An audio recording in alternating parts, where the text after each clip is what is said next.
वचन, आज का कलाम, इसका जो शीर्षक है, इसका जो टॉपिक है वो है अनॉइंटिंग वर्सेस मैजिक। और जिसको आज बहुत पूरे भारत में और पूरे पंजाब में क्या कहते हैं, इसको बड़ा शोर मचा कि ये पखंड करते हैं। तो आज हम बात करेंगे कि परमेश्वर की अनॉइंटिंग क्या है, मस्सा क्या है, मैजिक क्या है और पखंड क्या है। इन सब में जमीन आसमान का अंतर है जो लोगों को समझ में नहीं आ रहा, इसलिए लोग कंफ्यूज हो रहे हैं और परमेश्वर की सामर्थ को, खुदावंद की ताकत को जादू और पखंड के साथ जोड़ देते हैं। ये उन लोगों की गलती नहीं है, क्योंकि उन लोगों को खुदावंद की सामर्थ के बारे में पता नहीं है। और खुदावंद का कलाम कहता है कि बिना ज्ञान के मेरी प्रजा नाश हो रही है। तो ज्ञान की कमी है, इसलिए आज हम बात करेंगे कि परमेश्वर की सामर्थ, उसका मस्सा, उसकी अनॉइंटिंग क्या है और जादू टोना क्या है। बहुत सारे लोग अंधविश्वास बोलते हैं, इसको क्या बोलते हैं, अंधविश्वास। लेकिन ये अंधविश्वास नहीं है। जादू टोना, ब्लैक मैजिक, पता नहीं, मैंने तो बहुत कुछ सुना है, रेड मैजिक, व्हाइट मैजिक, बहुत कुछ है, आई डोंट नो। लेकिन मैजिक है, मैजिकल पावर्स है। और ये पुराने एंशिएंट टाइम्स में तो थी ही, लेकिन अगर हम जितना कहते हैं बहुत ज्यादा मॉडर्न हो गए, हम कहते हैं बहुत ज्यादा मॉडर्न हो गए, लेकिन सच्चाई ये है कि ये मॉडर्न टाइम्स में और भी ज्यादा काम कर रही है, क्योंकि दिस इज द टाइम, ये जो प्रेजेंट सिनेरियो है, ये कंपटीशन का युग है। किसका युग है, कंपटीशन का। और हर व्यक्ति का फोकस, हर व्यक्ति का ध्यान किस पे है, अपने धन को बढ़ाने के लिए, सक्सेस को अचीव करने के लिए। और बहुत सारे टीवी पे एडवर्टीजमेंट्स आती है, वशीकरण करें, अपना असफल प्यार पाए। ठीक है, अगर आप प्यार में हारे हुए हैं तो आप क्या करें, अपने प्यार को पाने के लिए कांटेक्ट करें फलाना फलाना तांत्रिक और ये पता नहीं कौन कौन सी चीजें। तो ये पुराने समय में नहीं बल्कि इस समय में भी मौजूद है। और ये जो मैजिकल पावर्स है या ब्लैक मैजिक है, ये डे बाय डे काम कर रहा है लोगों के जीवन में और बढ़ता ही जा रहा है। क्योंकि लोगों को जीवन में क्या चाहिए, सक्सेस चाहिए, पैसा चाहिए। और बेचारे जो झूठा प्यार, शैतानी प्यार है, उसमें हारे हुए लोग वो भी इन बाबाओं का नंबर ढूंढते फिरते हैं। तो ये बड़ी दुखद बात है, बड़ी त्रासदी है बहुत बड़ी कि लोग इन सब चीजों में फंसे पड़े हैं। इससे पहले कि हम कलाम में और आगे बढ़े, मैं एक इंसिडेंट आपको बताऊंगी कि ये अंधविश्वास नहीं है। ये जो मैजिकल पावर्स है, सुपर नेचुरल पावर्स है, ये कल भी काम करती थी और आज भी काम करती है। इससे पहले कि हम अनॉइंटिंग की बात करें, परमेश्वर की सामर्थ की बात करें, उसके मस्से की बात करें, उससे पहले हमें समझना होगा कि ये जो इवल सुपर नेचुरल पावर्स है, ये किस तरह से लोगों के जीवन में काम करती है। मैं यूनिवर्सिटी से पढ़ी हूँ, यूनिवर्सिटी की स्टूडेंट हूँ और मैं असिस्टेंट प्रोफेसर हूँ सोशियोलॉजी में। मैं क्यों बता रही हूँ, ये नहीं कि मैं अपनी पढ़ाई कर रही हूँ इसलिए बता रही हूँ कि मैं एक एजुकेटेड पर्सन हूँ। Even then I am going to talk about all these powers, फिर भी मैं इन सारी पावर्स के बारे में बात करने जा रही हूँ। तो मैं यूनिवर्सिटी में पढ़ती थी, वहां पर एक केस मैंने ऐसा देखा। एक लड़की थी और मैं उसका नाम नहीं कोट करूंगी, उसका रिलीजन कोट नहीं करूंगी, but she was not Christian girl, वो किसी और धर्म की लड़की थी, किसी और फेथ की लड़की थी। And she was a beautiful girl. Beautiful means जैसे ऐश्वर्या राय, कैटरीना कैफ, ऐसे शी वॉज सो ब्यूटीफुल। और एक लड़का, आपने एक और ऐसा एक्टर देखा होगा, मतलब मैं कैसे बताऊं, मतलब बिल्कुल भी सुंदर नहीं, लड़का बिल्कुल उसके ऑपोजिट। लड़की अगर नॉर्थ पोल है तो लड़का साउथ पोल, टोटली ऑपोजिट। लड़की शी वॉज वेरी ब्यूटीफुल और लड़का उसके कहीं उसके आसपास भी खड़े होने के लायक नहीं। तो वो लड़की इंग्लिश में, इंग्लिश लिटरेचर में उसने डॉक्टरेट की, पीएचडी की हुई उस लड़की ने, और वो दोनों क्लासमेट थे। लेकिन वो लड़की क्या कह रही है कि मैंने इसी से शादी करनी है। घर वाले दुखी, घर वाले अच्छे financially, they were very sound, political एक पार्टी से उसका पूरा घराना बिलोंग करता था। तो घर वाले सारे दुखी, रिश्तेदार दुखी, माँ बाप दुखी कि ये लड़की इतनी सुंदर, इतनी पढ़ी लिखी और वो लड़का नालायक, और उसके देखने में भी उसके आसपास कहीं खड़े होने के योग्य नहीं। इसके दिमाग को आखिर क्या हो गया कि ये कह रही है कि मैंने उसी लड़के से शादी करनी है। अब हुआ क्या, उसके माता पिता थोड़े समझदार थे। उन्होंने बोला ठीक है, इससे पहले कि कोई हमारी लड़की कोई गलत काम ना कर दे या लड़के के साथ भाग ना जाए, उन्होंने दोनों की शादी तय कर दी। उन्होंने बोला ठीक है, हम तेरी शादी इससे करवा देते हैं। उन्होंने शादी की सारी अरेंजमेंट्स किए और लड़की को दिखाया कि हमने तेरी शादी की सारी तैयारी कर ली है। और उसके बाद क्या हुआ, उन्होंने लड़के से बात करके या जैसे भी करके लड़के ने शादी से इनकार कर दिया, उस जगह पे आने से मना कर दिया।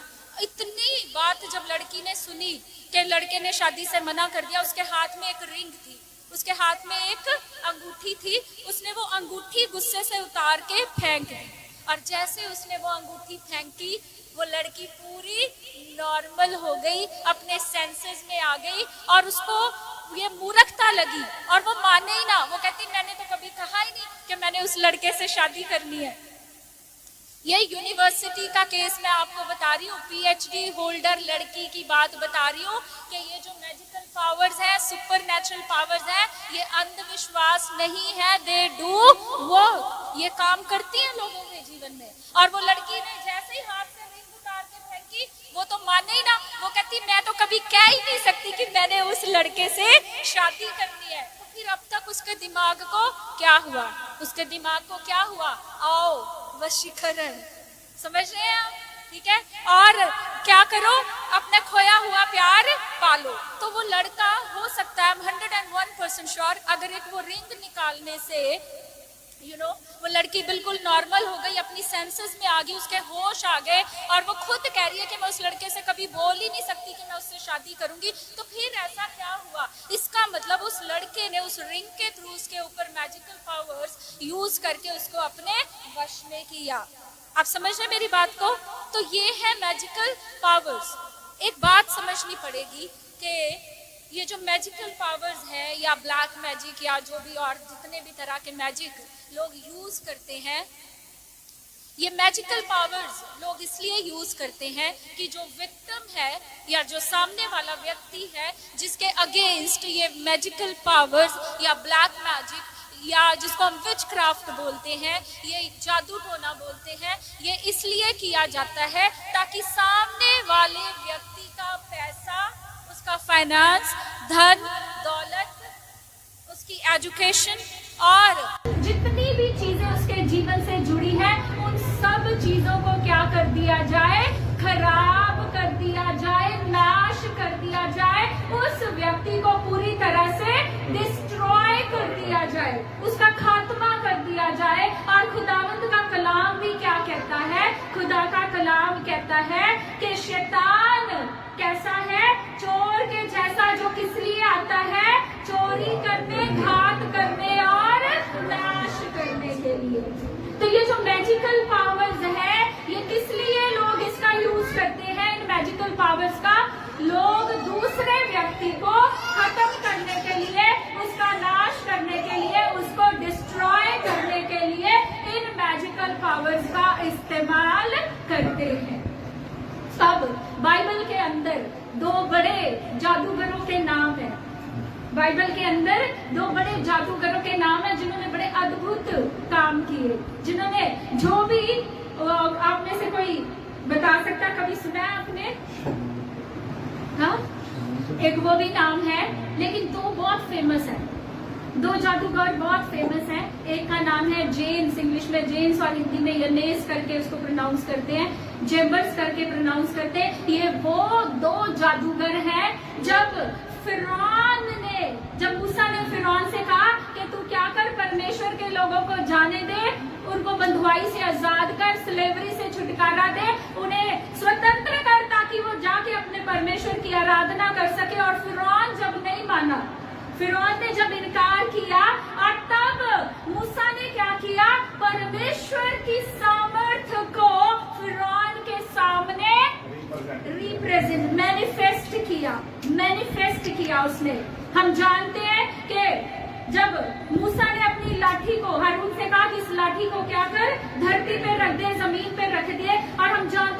किसमें तब्दील हो गई?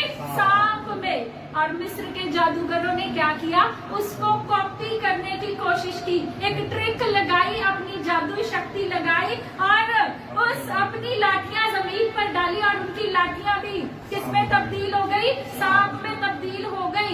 लेकिन परमेश्वर की सामर्थ, खुदावंद की सामर्थ के आगे इन दोनों जादूगरों की जादूगरी जीरो हो गई, फेल हो गई। और लिखा मूसा की लाठी इन सारों की लाठियों को निकल गई। Hallelujah, hallelujah, hallelujah, hallelujah. That is the power of God, that is the power of God. ये परमेश्वर की सामर्थ्य है। फिर हम जानते हैं कि एक बार फिर जब फिरौन मानता नहीं मूसा की बात को, तो हर बार आके कहता कि परमेश्वर यहोवा पाक क्या कहता है कि तू मेरे लोगों को आजाद कर दे, इन्हें जाने दे। और एक बार फिरौन एक बड़ा भयानक प्रश्न पूछ लेता है, बड़ा भयानक सा क्वेश्चन पूछ लेता है। वो क्या पूछ रहा है? कहता मैं नहीं जानता यहोवा कौन है। यहीं पे उसने सबसे बड़ी गलती कर दी। कहता मैं नहीं जानता कि यहोवा कौन है। और हम जानते 10 विपत्तियां मिस्र के ऊपर आई और ऐसी भयानक विपत्तियां, और उनमें से 2 का जिक्र मैं करना चाहती हूँ कि एक बार परमेश्वर ने मूसा से कहा, हारून से और मूसा से कहा कि तू क्या कर, लाठी मार इस धरती के ऊपर, जमीन के ऊपर जोर से क्या कर, अपनी लाठी मार। और उसमें से जो जमीन में से जो धूल उड़ी वो मच्छर बनके पूरे मिस्रियों को तंग करने लगी।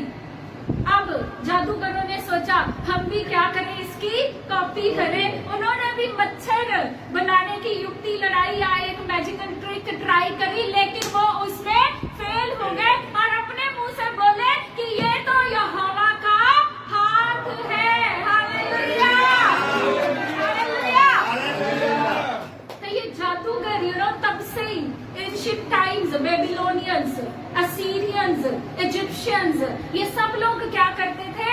जादू टोना करते थे। ये सब लोग ब्लैक मैजिक और मैजिकल पावर्स और सुपर नेचुरल इवल पावर्स का यूज करते थे दूसरे लोगों को क्या करने के लिए?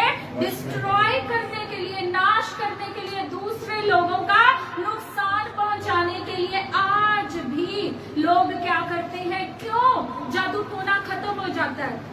लोग कहते हैं इसमें कोई कन्वर्जन नहीं है, कोई धर्म परिवर्तन नहीं है, इसमें कोई परमेश्वर ने अपनी ये दिखाना नहीं है कि वो बड़ा सामर्थ्य। ऑफ कोर्स ही इज, उसको प्रूव करने की जरूरत नहीं है, but he is a kind, he is a merciful God. वो प्रेम करता है और वो लोगों को इन बंधनों से, जादू टोने और शैतान की सब तरह की शक्तियों से छुड़ाना चाहता है, ताकि लोगों का नाश ना हो बल्कि लोग बचाए जाए। Hallelujah, hallelujah.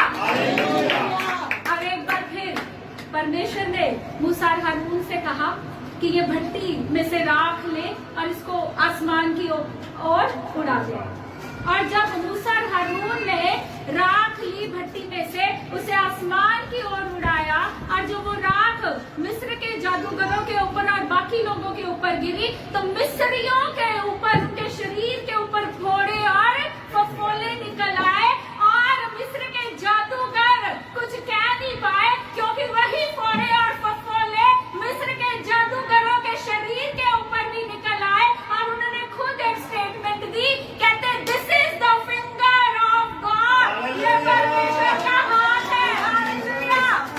कहते ये किसका हाथ है? परमेश्वर का। ओ मैं आज यहाँ से यीशु मसीह नासरी के नाम में बोलती हूँ कि कोई भी जादू टोना, किसी भी तरह का ब्लैक मैजिक यीशु मसीह के नाम में आज से आपके जीवन में काम नहीं करेगा।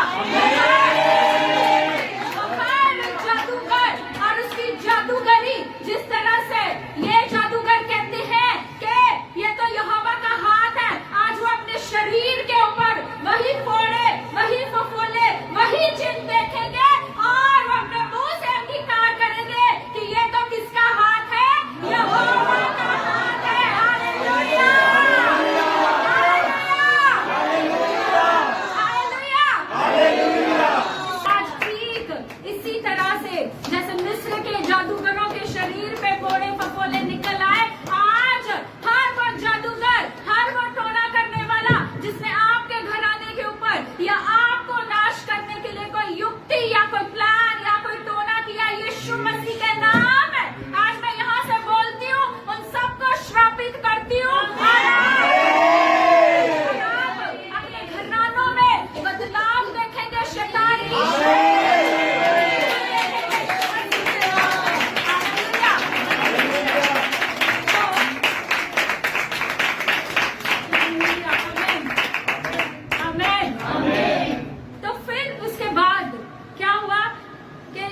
जब मिस्र के जादूगरों के खुद के शरीर के ऊपर फोड़े और फफोले निकल आए और खुद उनके मुंह से ये स्टेटमेंट निकलती है कि कहते हैं ये किसका हाथ है? ये यहोवा का हाथ है। Hallelujah, hallelujah. तो मैंने आपको बताया कि जादू टोने, black magic and all the evil magical powers वो आज भी इस युग में, इस मॉडर्न युग में भी काम करती है। इजिप्शियंस में, बेबीलोनियंस में, असीरियंस में, इन सब जगहों के ऊपर जादू टोनों का बहुत ही एक गढ़ था, एक सेंटर थी। ये प्लेसेस ब्लैक मैजिकल पावर्स की क्या थी? एक सेंटर प्लेस थी। और नेक्रोमेंसी इनमें सबसे ज्यादा पॉपुलर एक तरीका, अलग अलग तरीके से जादू टोना किया जाता है, अलग अलग तरीके जादू टोना करने के। नेक्रोमेंसी एक ऐसा तरीका या एक ऐसा जरिया या it's a kind of black magic जिसमें क्या किया जाता है और उसका जिक्र बाइबल के अंदर मौजूद है, उसका जिक्र बाइबल के अंदर मौजूद है। इसमें जो मुर्दा आत्माएं, जो मृत लोग हैं, उनसे ये व्यक्ति क्या करते हैं, जो इन पावर्स को यूज करते हैं, इन पावर्स का इस्तेमाल करते हैं, ये क्या करते हैं, जो डेड लोग हैं, जो मरे हुए लोग हैं, जो मर चुके हैं, उन लोगों से, उन स्पिरिट्स के साथ, उन मृत लोगों से ये क्या करते हैं, संपर्क कायम करते हैं और फिर उनको बुलाते हैं और उनसे व्यक्ति का फ्यूचर जो है वो जानते हैं और फिर लोगों को उनका फ्यूचर बताते हैं। इसीलिए हम मसीह लोगों के लिए ये हिदायत, ये इंस्ट्रक्शन है कि हमें अपना फ्यूचर जानने की जरूरत नहीं है, क्योंकि हमारा फ्यूचर, हमारा भविष्य, हमारा भाग्य किसके हाथ में है? हमारे खुदावंद, जीवित परमेश्वर के, जीवित खुदावंद के हाथ में है। और हमारा फ्यूचर, हमारा भाग्य, हमारा भविष्य उसके हाथ में कैसा है? सोने के जैसा। Hallelujah, hallelujah, hallelujah, hallelujah. तो ये लोग क्या करते हैं? मृत आत्माओं से, मृत लोगों से संपर्क साधते हैं और फिर उनसे व्यक्ति का फ्यूचर जानते हैं, उसके भविष्य के बारे में पूछते हैं, उसका फॉर्चून जानते हैं और फिर लोगों को बताते हैं। तो जैसे हमने थोड़ी देर पहले बात की थी वचन को शुरू करने से कि आज का युग क्या है? कंपटीशन का युग। हर व्यक्ति सक्सेस चाहता है, पैसा चाहता है, धन दौलत चाहता है और अपनी मनपसंद लड़की, मनपसंद लड़के से शादी करना चाहता है। सब शैतानी चीजें और सब शैतानी चीजों को पूरा करने के लिए किसके पीछे भागना चाहता? अपना फ्यूचर जानना चाहता, भविष्य जानना चाहता, अपना भाग्य जानना चाहता। इसलिए लोग क्या करते हैं? ऐसे लोगों को अप्रोच करते हैं, ऐसे लोगों के पास जाते हैं अपने भविष्य को जानने के लिए, लेकिन वो ये बातों से अनजान है कि वो अपने आप को किसके हाथों में समर्पित कर देते हैं? शैतान के हाथों में समर्पित कर देते हैं। लेकिन हम मसीह लोगों के लिए एक बार फिर से प्रभु का धन्यवाद कि हमारा फ्यूचर उसके हाथ में सेफ है। हालेलुया। हम एक साथ एक वचन खोलेंगे, क्योंकि अक्सर लोग, अगर मैंने देखा है बहुत बार लोग अन्य भाषा में प्रार्थना करते हैं तो उसके लिए भी बहुत सारे लोगों के सवाल होते हैं, आप क्या ये बोल रहे हो, आप क्या तंत्र मंत्र कर रहे हो। कुछ लोग जब हील होते हैं, जब हीलिंग्स होती हैं या परमेश्वर का रूह, खुदावंद का आत्मा, उसका मस्सा काम करता है, तो लोगों को लगता है ये पता नहीं कौन से जादू दुनिया की जादू करा लिया। एक बार एक टेस्टिमनी आई थी, हमने कुछ लोगों ने सुनी आप में से। हमारी जो एनिवर्सरी की मीटिंग थी लुधियाना में, छोटा बेबी का बर्थ हुआ, छोटी लड़की पैदा हुई। पैदा होते उसकी ये दोनों लेग्स, हिप्स उल्टे जुड़े हुए थे, उसके दोनों हिप्स उल्टे जुड़े थे और उन्होंने मुझे फोन किया और दुआ के लिए उन्होंने रिक्वेस्ट की, प्रार्थना के लिए। तो जब उस बच्चे के ऊपर प्रार्थना हुई और उनको एक वर्ड दिया गया, एक शब्द उन्हें दिया गया कि इसी में से उनकी टेस्टिमनी आ रही है और अद्भुत रीति से उस बच्ची की दोनों लेग्स सीधी जुड़ गई। जन्म से ही हिप्स उल्टी तरफ को टांगे जुड़ी हुई। और जब डॉक्टर्स ने देखा, डॉक्टर्स ने कहा ये तो असंभव है, दिस इज नॉट पॉसिबल, ये हो ही नहीं सकता। और उनसे कहा तुसी की जादू करा के ले आए हैं। डॉक्टर्स कह रहे हैं, डॉक्टर्स उनको क्या कह रहे हैं, आसपास के पेशेंट्स जिन्होंने देखा वो भी लोग क्या कहने लगे कि तुसी की जादू करा के ले आया। सो इट इज नॉट जादूगरी, this is the power of God.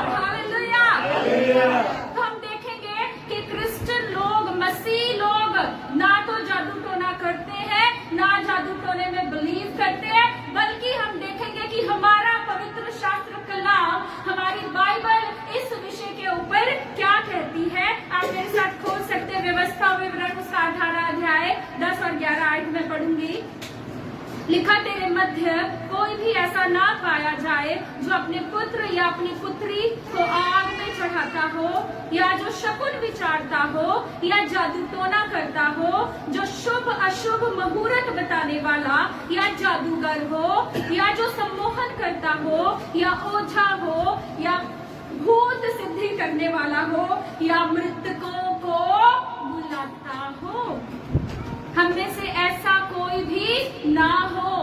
परमेश्वर ये जो जितनी ये संसार पूरा का पूरा ये जो डार्कनेस की पावर्स है, जो अंधकार की शक्तियां हैं, ये पूरे संसार को अपनी चपेट में ले रही है। डे बाय डे, दिन प्रतिदिन लोग एक जीवित परमेश्वर से पीछे हटकर लोग इन अंधकार की शक्तियों के पीछे भाग रहे हैं। लेकिन खुदा का कलाम क्या कहता है? कहता तेरे बीच में यहोवा नफरत करता है, यहोवा घृणा करता है। किनसे? भूत सिद्धि करने वालों से, ओझाओं से, तंत्र विद्या करने वाले लोगों से और ऐसी सब शैतान की शक्तियों से। लिखा तेरे में से, तुम में से कोई भी ऐसा ना हो जो अपने पुत्र और पुत्रियों को क्या करे? बलि करे। हम कितने केसेस, कितने न्यूज ऐसे आते हैं जहाँ पे ऐसे तंत्र विद्या करने वाले लोगों को पकड़ा जाता है, जहाँ पर वो लोगों को क्या करते हैं? अपने ही बच्चों की बलि करने के लिए कहते हैं। बाइबल के अंदर भी ऐसे देवी और देवताओं का जिक्र है जो जिनके आगे लोग प्रसिद्ध होने के लिए, पॉपुलर होने के लिए, फेमस होने के लिए आज धन दौलत के साथ मन चाहे व्यक्ति से विवाह करने के लिए, असफल प्रेम को पाने के लिए, ऐसी सब फालतू चीजों के साथ साथ एक और बड़ी चीज लोगों के अंदर है, हमें फेमस होना है, हमें पॉपुलर होना है। तो उस समय में भी लोग ऐसे कितने देवी देवता थे जिनके आगे वो अपने बच्चों को क्या कर देते थे? बलि कर देते थे, just to become famous, popular होने के लिए। लेकिन परमेश्वर का कलाम क्या कहता है? जादू टोना, शुभ अशुभ, शकुन विचारना, ये सब चीजें परमेश्वर कहता तुम में ना पाई जाए। हम मसीह लोग ऐसी सब चीजों के ऊपर विश्वास नहीं करते। हमारा ईमान केवल किसके ऊपर है? जीवित परमेश्वर के ऊपर। हालेलुया। लेकिन लोगों के अंदर कंफ्यूजन है, लोग कंफ्यूजन में है, धोखे में है, उन्हें समझ में नहीं आता कि ये फिर लोग हीलिंग कैसे करते हैं, ये लोग कैसे अद्भुत गवाहियां देते हैं, कैसे एक व्यक्ति, एक बच्चा जो जन्म से कैसा पैदा हुआ, जिसकी टांगे उल्टी जुड़ी है, प्रार्थना करने से उसकी टांगे सीधी कैसे हो गई। ये कोई जादू टोना नहीं है, ये कोई जादू टोना, these are not the magical powers, ये कोई जादू टोना नहीं है, ये परमेश्वर की सामर्थ है, ये खुदावंद की अद्भुत शक्ति है, ये उसके हाथ की पराक्रम है जिसने खुद मनुष्य को अपने हाथ से रचा और बनाया। तो परमेश्वर का कलाम क्या कहता? तुम में से कोई भी ना तो हम शुभ अशुभ विचारते हैं, ना हम जादू टोना मानते हैं, और ना हम किसी भूत सिद्धि करने वाले को मानते और ना उसके पास जाते, और ना ही किसी ओझा के पास जाते। एक वचन और पढ़ेंगे खुदावंद के कलाम में से, यशाया की पुस्तक, उसका 8 अध्याय 19 आयत। लिखा, और जब लोग तुमसे कहें ओझाओं और भूत प्रेतों से पूछो जो चाहते और बुड़बुड़ाते हैं, तो क्या लोगों को अपने परमेश्वर से नहीं पूछना चाहिए? क्या उन्हें जीवितों के लिए मरे हुओं से पूछना चाहिए? परमेश्वर का वचन क्या कहता है? ये लोग, आज ये संसार किनके पीछे लगा हुआ है? मृत लोगों के पीछे। ये जो नेक्रोमेंसी करते हैं, ये जो ओझा लोग हैं, ये जो भूत सिद्धि करने वाले लोग हैं, ये मनुष्य का फ्यूचर, उसका भविष्य कहाँ से बताते हैं? मृत आत्माओं से, मरे हुए लोगों से, मुर्दों से पूछकर। क्या परमेश्वर का कलाम क्या कहता है? कहता क्या जीवितों को अपने लिए मुर्दों से पूछना चाहिए? कदापि नहीं, क्योंकि उनके पास जीवित परमेश्वर नहीं है, लेकिन हमारे पास जीवित परमेश्वर है। इसलिए हम किसके पास पूछने जाते हैं? जीवित परमेश्वर के पास। हम किसके आगे अपने घुटने टेकते हैं? जीवित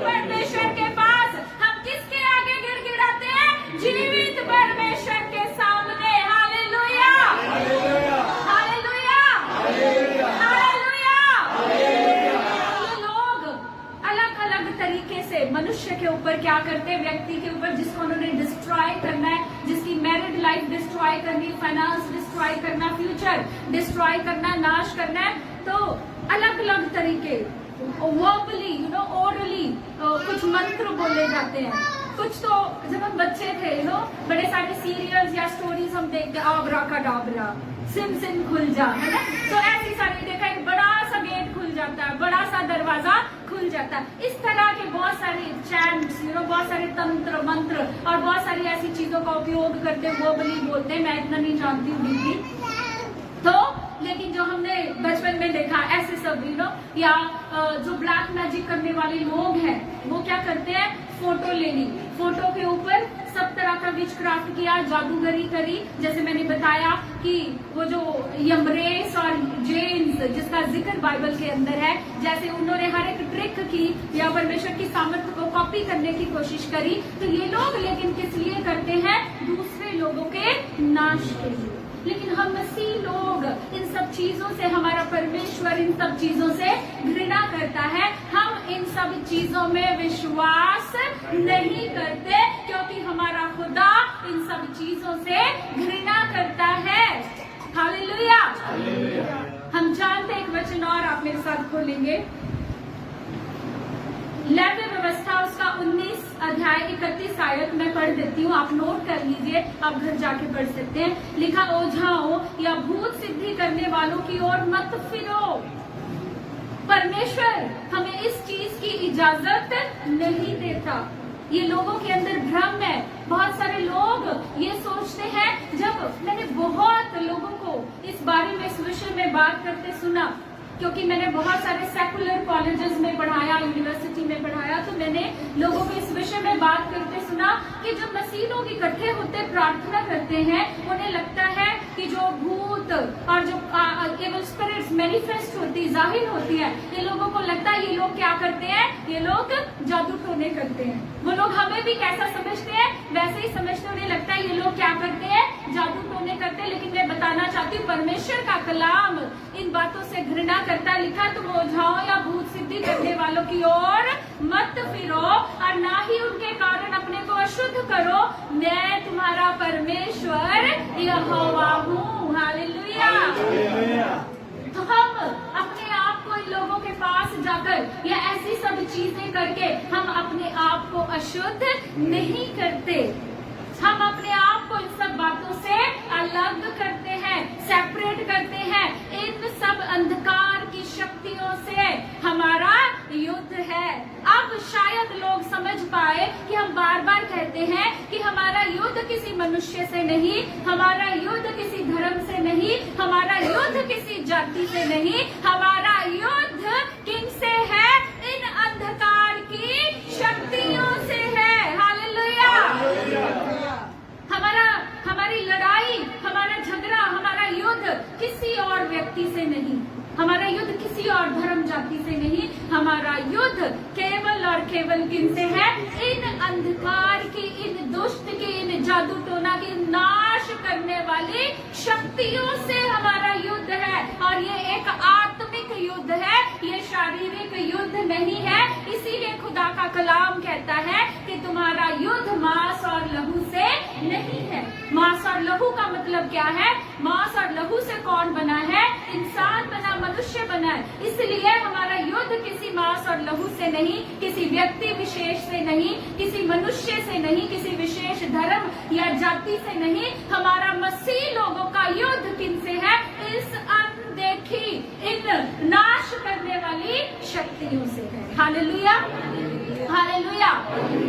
तो नेक्रोमेंसी हम बात कर रहे थे, ये सब ओझा, भूत सिद्धि करने वाले लोग ये सब क्या करते हैं, मृत लोगों से संपर्क साधते, उन स्पिरिट्स, जिसको हम स्पिरिटिज्म भी कहते हैं, डिविनेशन भी कहते हैं, उन लोगों से भविष्य पूछकर ये लोगों को बताते हैं। और इसका जिक्र बाइबल के अंदर भी मौजूद है, आप खोल सकते हैं मेरे साथ, पहला शमूएल उसका 28 अध्याय 7 से 19 आयत।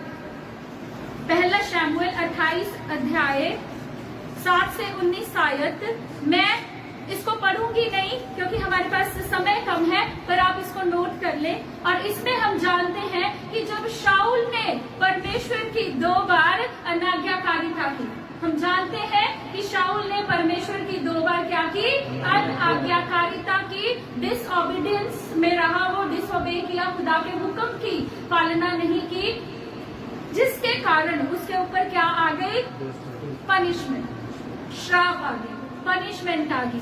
खुदा ने उसे इजराइल का राजा चुना था हमेशा के लिए राजा होने के लिए, लेकिन उसी वक्त परमेश्वर ने उसे राजा के पद से भी हटा दिया। और परमेश्वर, हम खुदा का शुक्रगुजार होना चाहिए, धन्यवाद करना चाहिए परमेश्वर का, जब खुदा अपने किसी नबी के द्वारा, अपने किसी दास या अपने सेवक के द्वारा हमारे लिए बात करे। क्योंकि शाऊल की हालत कैसी हो गई, ना तो परमेश्वर अब खुद उससे आमने सामने बात कर रहा, ना तो खुद खुदा उससे बात कर रहा, ना ही अपने किसी नबी के द्वारा परमेश्वर अब उससे बात कर रहा। और वो विचलित हो गया, परेशान हो गया, बेचैन हो गया, क्योंकि जब परमेश्वर की उपस्थिति हमसे चली जाती है तो वो बेचैनी हमें आकर घेर लेती है। ये विचलित हो गया, परेशान हो गया और हार कर किसके पास चला गया, एक भूत सिद्धि करने वाली औरत के पास चला गया। और कलाम के अंदर जिक्र है कि उसने किसको बुलाया, शमूएल को, जो मर चुका था। उसने मृतकों में से किसको बुलाया, शाऊल के लिए शमूएल को बुलाया। तो ये लोग किनसे संपर्क साधते हैं, मृत लोगों से, मृतकों से संपर्क साधते और उनसे भविष्य जानकर लोगों को बताते हैं। लेकिन हम लोगों का मृत लोगों से कोई लेना देना नहीं, क्योंकि हम जीवितों की धरती पे हैं और हमारा सरपरस्त कौन है, जीवित परमेश्वर, यहोवा परमेश्वर, खुदाओं का खुदा, राजाओं का राजा, देवताओं का देवता, प्रभुओं का प्रभु। Hallelujah, hallelujah, hallelujah, hallelujah. परमेश्वर अद्भुत परमेश्वर है, सामर्थी खुदावंद है। उसकी सामर्थ्य, उसकी ताकत के आगे इस दुनिया की कोई भी ताकत, कोई भी सामर्थ्य आप कॉपी कर सकते हो। जैसे मिस्र के जादूगरों ने ट्रिक्स चलाई, अपना स्किल दिखाया, अपना टैलेंट दिखाया, लेकिन मैं सच में, मेरे अंदर या किसी और खुदावंद के खातिर में हमारा कोई टैलेंट, कोई अपना स्किल नहीं है, अपना कोई टैलेंट नहीं है, बल्कि this is the power of God. ये परमेश्वर की अद्भुत सामर्थ है जो अपने लोगों में से होकर काम करती है। Hallelujah, hallelujah, hallelujah. अब हम देखेंगे कि अभिषेक क्या है, अभिषेक क्यों परमेश्वर करता है, और अभिषेक का लोगों के लिए फायदा क्या है। तो आइए आप मेरे साथ खोल सकते हैं खुदावंद के कलाम में से। आप में से कितने लोग जानते हैं कि बाइबल के अंदर अभिषेक किया जाता है, कितने लोग जानते हैं? लगभग सभी लोग। हम जानते हैं किन किन का अभिषेक किया जाता है, राजाओं का अभिषेक किया जाता है, याजकों का अभिषेक किया जाता है, प्रॉफिट्स का अभिषेक किया जाता है, और या ये कह लीजिए कि जिनको परमेश्वर एक स्पेसिफिक पर्पस के लिए, एक खास पर्पस के लिए, एक खास योजना के तहत खुदा जिन्हें यूज करना चाहता है, इस्तेमाल करना चाहता है, उन लोगों को खुदा क्या करता है, अभिषेक करता है। या पहले उन्हें खुदा क्या करता है, इस संसार में से अलग कर लेता है। अगर हम इसके वर्ड के मीनिंग पे, एटिमोलॉजिकल मीनिंग होता है, हर एक शब्द का एक वर्ड का मीनिंग होता है। तो अनॉइंट का अर्थ क्या है, to rub with the oil, oil के साथ क्या करना, रब करना या मलना, तेल मलना या तेल से मसा करना, इसको मसा भी कहते हैं। To rub, to smear with the oil. किसके साथ मलना, किसके साथ अभिषेक करना, तेल के साथ, ऑयल के साथ। सो हिब्रूज में, इब्रानियों में ये बड़ी एक बिगिनिंग से ये प्रथा थी कि वो लोग जैतून के तेल से क्या करते थे, अभिषेक करते थे, या अपने ऊपर जैतून का तेल वैसे भी मलते थे किसी भी शुभ या अच्छे काम से पहले। हम एक वचन पढ़ेंगे रूत की पुस्तक, उसका 3:3 लिखा, इसलिए तू स्नान कर, तेल लगा और अच्छे वस्त्र पहनकर खलियान को जा, परंतु जब तक वह पुरुष खा पी ना चुके तब तक अपने आप को उस पर प्रकट ना करना। के जब डेथ, रूथ के हस्बैंड की जब डेथ हो गई और वो अपनी सास नयोमी के साथ उसके देश में चली गई, दैट्स समथिंग डिफरेंट स्टोरी, इसके बारे में हम फिर कभी बात करेंगे। लेकिन जब उसकी सास ने चाहा कि उसकी शादी बोअज के साथ हो जाए, तो उससे पहले उसने उससे क्या कहा कि तू नहा धो और अपने ऊपर क्या मल, तेल मल। एक अच्छे काम से पहले लोग क्या करते थे, प्रथा भी थी एक तरह की कि वो लोग अपने ऊपर क्या मलते थे, तेल मलते थे। और आगे हम एक वचन और पढ़ेंगे, पहला राजा उसका 19 अध्याय 16 आयत, जिसमें लिखा है, और इजराइल का राजा होने के लिए निमशी के पोते येहू का अभिषेक करना और उमेल महोला के शपात के पुत्र अलीशा का अपने स्थान पर नबी होने के लिए अभिषेक करना। अब यहाँ पे दो लोगों के अभिषेक के बारे में बात करी जा रही है। इसका मतलब जिससे हमें ये जाहिर होता है या ये सीखने के लिए मिलता है कि राजाओं का अभिषेक किया जाता था। हमने सुना हुआ वर्ड राज्य अभिषेक, सुना है ना? ठीक है, नॉर्मली भी मूवीज में और सीरियल्स में दिखाया जाता है कि राजाओं का क्या किया जाता था, अभिषेक किया जाता था। तो इसमें भी खुदा के कलाम में क्या लिखा है, कहता निमशी के पुत्र येहू का राजा होने के लिए वो अपने एक नबी को बता रहा है कि तू क्या करना। एलिया नबी से कह रहा है, परमेश्वर ये किसको आज्ञा दे रहा, किसको इंस्ट्रक्शन दे रहा है, एलिया नबी को, कि तू येहू का, निमशी के पुत्र येहू का अभिषेक करना, किसके लिए, राजा होने के लिए। और कहता अपने स्थान पर, अब उसको आगे उसका सक्सेसर कौन है एलिया का, एलीशा। तो कहता अपने स्थान पर नबी होने के लिए, कहता अब तू किसका अभिषेक करना, एलीशा का अभिषेक करना। तो हम बाइबल इस बात को प्रूफ करती, इस बात को जाहिर करती है कि राजाओं का क्या किया जाता था, अभिषेक किया जाता था, नबियों का अभिषेक किया जाता था, प्रीस्ट का, याजकों का क्या किया जाता था, अभिषेक किया जाता था। और वो अभिषेक उस समय में या पुराने नियम में जो अभिषेक किया जाता था, वो अभिषेक किससे किया जाता था, एक खास किस्म के अभिषेक मस्सा किए हुए तेल से किया जाता था। और उस मस्सा किए हुए तेल की सामग्री, उसमें क्या क्या इंग्रेडिएंट्स डाले जाते थे या कैसे उस तेल को बनाया जाता था, ये भी कलाम के अंदर लिखा हुआ है। अब उस मस्सा किए हुए तेल से क्या किया जाता था, जिसको खुदा ने चुन लिया। अब एलिया नबी से कौन कह रहा है कि तू येहू का राजा होने के लिए अभिषेक कर दे, कौन कह रहा है, परमेश्वर खुद। कौन कह रहा है, परमेश्वर खुद कह रहा है। तो इसका मतलब येहू को राजा होने के लिए किसने चुना, परमेश्वर। किसने चुना, परमेश्वर ने।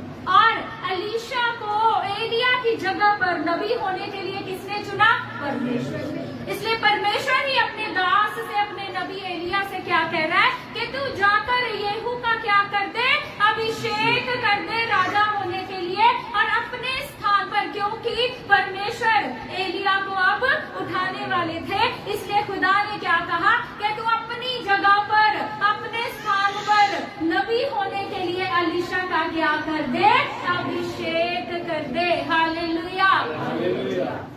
अब उसके बाद समय कम है, आप घर जाके इसको पढ़ना।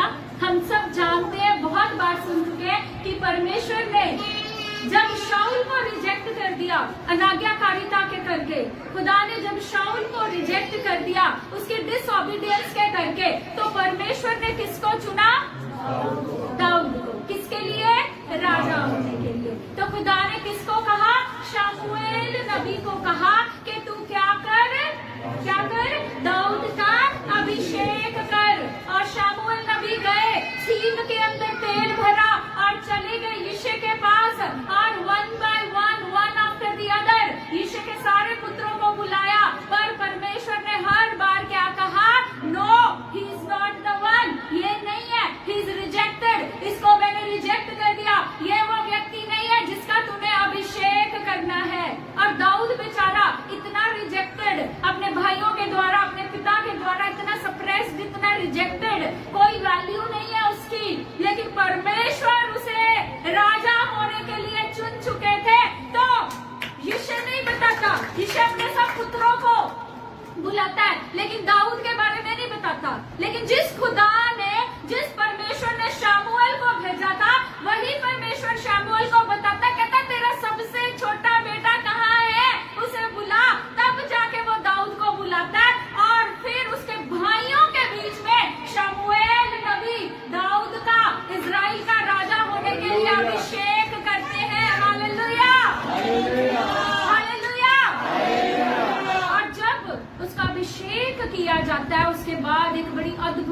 एक बड़ी समर्थी चीज लिखी है। वहां पर लिखा है कि उसके बाद परमेश्वर का आत्मा दाऊद के ऊपर उतरता रहा। Hallelujah, hallelujah. लिखा उसके बाद परमेश्वर का आत्मा दाऊद के ऊपर उतरता रहा। तो अभिषेक जब किसी व्यक्ति का कर दिया जाता है, जब किसी व्यक्ति को परमेश्वर एक खास पर्पस के लिए, एक खास मकसद के लिए, मान लीजिए मुझे सेवा के लिए चुन लिया, ये भाई हनी को सेवा के लिए चुन लिया, पास्टर जतिन, पास्टर कुश को, या आप में से किसी व्यक्ति को सेवा के लिए चुन लिया, तो परमेश्वर क्या करेगा? आपको पहले सेपरेट करेगा और फिर आपका क्या करेगा? खुदा अभिषेक करेगा। और अभी तक हम देखते आ रहे हैं कि जितना अभिषेक किया गया वो किससे किया गया? ऑयल के साथ, तेल के साथ किया गया। लेकिन जैसे ही तेल मला गया, जैसे ही तेल से अभिषेक किया गया, क्या लिखा? दाऊद के ऊपर परमेश्वर का आत्मा उतरता रहा। Hallelujah, hallelujah, hallelujah. बड़े कामों के लिए, स्पेशल कामों के लिए, स्पेशल पर्पस को पूरा करने के लिए जब परमेश्वर किसी व्यक्ति को चुन लेता है तो खुदा उसको क्या करता है? उसको अभिषेक करता है, अर्थात खुदावंद का आत्मा उस व्यक्ति के ऊपर आकर ठहर जाता है। Hallelujah, hallelujah. तो खुदा का आत्मा, और ये जो खुदा का आत्मा है, this is not only the power, this is the wisdom, this is the creativity. ये बुद्धि है, ये पावर है, ये सामर्थ है, ये क्रिएटिविटी है खुदा का आत्मा। Hallelujah, hallelujah. एक वचन और आप मेरे साथ खोलेंगे, याकूब उसका 5 अध्याय 14 और 15 आयत। मैं पढ़ देती हूँ। क्या लिखा? क्या तुम में कोई रोगी है? यदि है तो कलीसिया के प्राचीनों को बुलाए और वह उस पर तेल मलकर प्रभु के नाम से प्रार्थना करे, और विश्वास पूर्ण प्रार्थना के द्वारा रोगी चंगा हो जाएगा और प्रभु उसे उठा खड़ा करेगा, और यदि उसने पाप किए हो तो वे भी क्षमा कर दिए जाएंगे। Hallelujah, hallelujah. अब तेल देखो क्या क्या करता है। ये अभिषेक का तेल या अभिषेक या आत्मा क्या क्या करता है? राजाओं का अभिषेक, मतलब राजाओं को राजा बनने के लिए बुद्धि, क्रिएटिविटी, सामर्थ्य प्रदान करता है। नबियों को नबूवत करने के लिए सामर्थ्य प्रदान करता है। Hallelujah, hallelujah. याजकों को याजकीय सेवा करने के लिए सामर्थ्य प्रदान करता है। और उससे भी बढ़कर खुदा के कलाम में हमने क्या पढ़ा? कहता यदि तुम में कोई रोगी हो तो ये मेरी सामर्थ्य, मेरा टैलेंट भैया, मेरा स्किल नहीं है। ये किसकी सामर्थ्य है? खुदावंद के रूह की। It is the same God. ये वही परमेश्वर है जो मूसा के समय में काम कर रहा है, वो आज भी काम कर रहा है। मूसा बदल गया, पहले मूसा कोई और था, फिर मूसा कोई और चुन लिया गया, आज मूसा कोई और हो सकता है, लेकिन परमेश्वर वही है। क्या कहता है? यदि तुम में कोई बीमार है, कोई रोगी है, कहता उसे कलीसिया में ले आओ और ऑयल के ऊपर प्रार्थना करो, मस्सा किया हुआ तेल उसके ऊपर मलो, तो वह रोगी अपनी बीमारी से शिफा पा जाएगा। हालेलुया। और कहता यदि उसके जीवन में कोई पाप है तो ये अभिषेक का तेल उसके पापों को भी क्या कर देगा? क्षमा कर देगा। हालेलुया।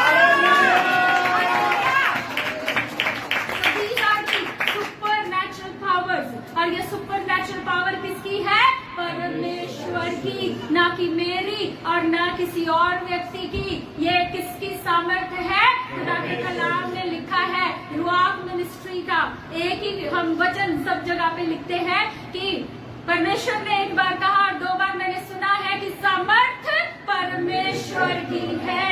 सामर्थ्य किसकी है? परमेश्वर की है। हालेलुया। तो जब रोगी चंगे होते हैं, जब रोगी शिफा पाते हैं, व्हील चेयर पे बैठे लोग उठ खड़े होते हैं, भागने लगते हैं, this is not my talent, this is not my power, this is not my skill, this is the power of God. Hallelujah.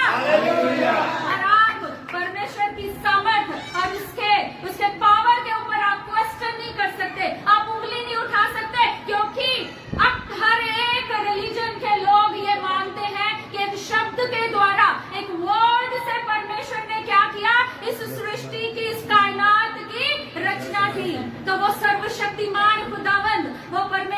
जो एक शब्द से इस सृष्टि की, इस कायनात की रचना कर सकता है, वो एक शब्द बोलकर एक मुर्दे को भी जीवित कर सकता है। हालेलुया।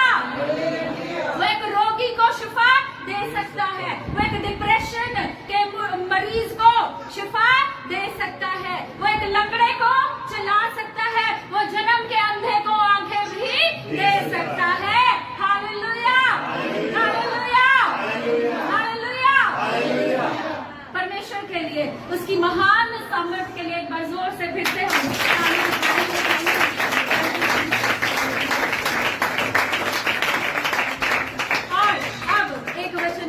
आप मेरे साथ खोलेंगे प्रेरितों के काम उसका 10 अध्याय। लिखा तुम 38 वर्ष, लिखा तुम यीशु नासरी को जानते हो। अब हमने शुरू कहाँ से किया था? मूसा से और दाऊद से और अलग अलग राजाओं से। अब हम किस पे आ गए? जो आज भी काम चल रहा है। हालेलुया। युगान युग एक सा रहने वाला परमेश्वर, जीवित खुदावन, जो तीसरे दिन मृतकों में से जी उठा, उस यीशु नासरी को तुम जानते हो। हालेलुया। उस यीशु नासरी को तुम जानते हो। प्रेरितों का काम 10 अध्याय 38 आयत कहती, तुम यीशु नासरी को जानते हो कि परमेश्वर ने उसे किस प्रकार पवित्र आत्मा और सामर्थ्य से अभिषिक्त किया और वह किस प्रकार भलाई करता और उन सबको जो दुष्ट आत्मा द्वारा सताए हुए थे चंगा करता फिरा, क्योंकि परमेश्वर उसके साथ था। हालेलुया। तो यीशु मसीह को कहता तुम जानते हो, और हम सब जानते हैं कि यीशु मसीह ने जब यूहन्ना बपतिस्ता से बपतिस्मा लिखा तो लिखा आसमान खुल गया और परमेश्वर का आत्मा कबूतर के मानिंद उसके ऊपर आकर ठहर गया, और एक अगम वाक, एक पहली भविष्यवाणी न्यू टेस्टामेंट में हुई कि ये कौन है? ये मेरा प्रिय पुत्र है जिससे मैं अति प्रसन्न हूँ। हालेलुया। और जब परमेश्वर का आत्मा यीशु मसीह के ऊपर आकर ठहर गया, oh I can feel the power of God. Hallelujah. So powerful. तो जब यीशु मसीह के ऊपर खुदा का आत्मा आकर बैठा और ठहर गया तो लिखा उसके बाद यीशु मसीह भलाई के काम। सबसे बड़ी बात याद रखना, खुदा अब हमें कोई ये दिखाने के लिए कि हम बहुत पावरफुल हैं, हम ये कर देते हैं, हम मुर्दों को जिंदा कर देते हैं, व्हील चेयर से रोगी उठ गया, उसके लिए नहीं। ये तो जादूगरों का काम है, वो दिखाते हैं, हम दिखाने के लिए नहीं। आपने देखा होगा जादूगर ने फूंक मारी, पैसा इसकी जेब से उसकी जेब में, ठीक है, वो ट्रिक्स वो लोग करते हैं। This is the power of God. और परमेश्वर का आत्मा, उसका अभिषेक वो अपने लोगों को क्यों देता है? भलाई के काम करने के लिए। भला करने के लिए अभिषेक किस लिए मिलता है? भला करने के लिए। लिखा वो दुष्ट आत्माओं से ग्रस्त लोगों को निकालता फिरा, रोगियों को चंगा करता फिरा, क्योंकि परमेश्वर उसके साथ था। Hallelujah, hallelujah. अब यहाँ से एक और इंसिडेंट मुझे याद आ रहा है। जब इजराइलियों के पास पीने के लिए पानी नहीं था, जब मूसा उन्हें निकाल के लेके आता मिस्र से, तो उनके पास पीने के लिए पानी नहीं था। तो वो सारे के सारे मिस्री मूसा के ऊपर कुड़कुड़ाने लगे, और मूसा ने कुछ नहीं कहा। He was such a humble man of God. वो इतना नम्र व्यक्ति था, क्योंकि आज भी कलीसिया, माफ कीजिएगा आप नहीं, आप सारे बहुत अच्छे हैं, पर कलीसिया में बहुत सारे लोग अपने जिस अगुए से वो छुटकारा पाते हैं, जो लोग उन्हें बंधनों से आजाद करते हैं, जिनको परमेश्वर का, वो उन्हीं के खिलाफ बड़ा कुछ बोल जाते हैं। तो बहुत आज भी वैसा ही चलता आ रहा है। तो वो मूसा परमेश्वर के सामने गया और लिखा प्रभु के आगे मुंह के बल गिरा और कहा, परमेश्वर ये लोग तो क्या करने को तैयार है? मुझे पथराव करने के लिए तैयार है, मुझे पत्थर तक मारने के लिए तैयार है, क्योंकि इन्हें पीने के लिए पानी नहीं मिल रहा। तो परमेश्वर कहते तू हरेक पर्वत पर जा, और कहता तुझसे पहले वहां पर मैं पहुंचा हूँगा, तू लाठी से चट्टान पे मारना और उसमें से पानी निकल आएगा। तो यीशु मसीह के बारे में क्या पढ़ा? परमेश्वर उसके साथ था। और मूसा से परमेश्वर क्या कह रहा है? कहता तू जब हरेब पर्वत पर जाएगा, तू लाठी से मारे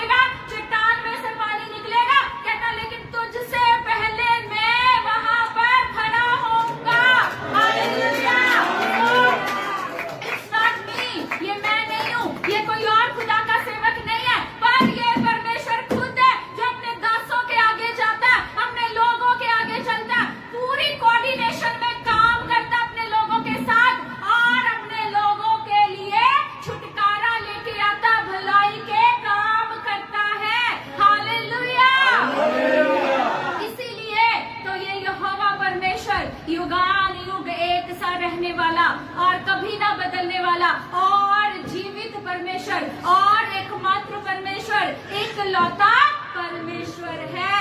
हालेलुया, हालेलुया। एक वचन और आप मेरे साथ खोलेंगे,